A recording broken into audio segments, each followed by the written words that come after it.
الرحیم صلی اللہ علیہ وسلم۔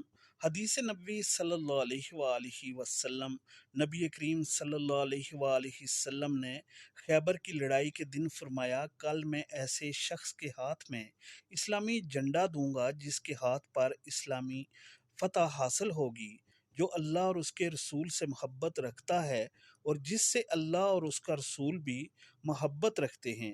رات بھر سب صحابہ کے ذہن میں یہی خیال رہا کہ دیکھیے کہ کسے جھنڈا ملتا ہے۔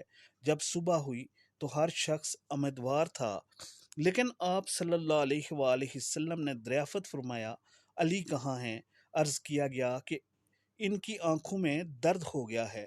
آپ صلی اللہ علیہ وآلہ وسلم نے اپنا مبارک تھوک ان کی آنکھوں میں لگا دیا اور اس سے انہیں صحت ہو گئی، کسی قسم کی بھی تکلیف باقی نہ رہی۔ پھر آپ صلی اللہ علیہ وآلہ وسلم نے انہی کو جھنڈا عطا فرمایا۔ علی رضی اللہ نے کہا کہ کیا میں ان لوگوں سے اس وقت تک نہ لڑوں جب تک یہ ہمارے ہی جیسے یعنی مسلمان نہ ہو جائیں؟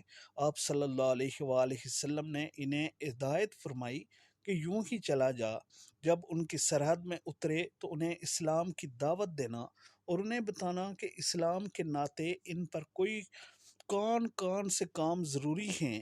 اللہ کی قسم، اگر تمہارے ذریعے اللہ ایک شخص کو بھی مسلمان کر دے تو یہ تمہارے لیے سرخ اونٹوں سے بہتر ہے۔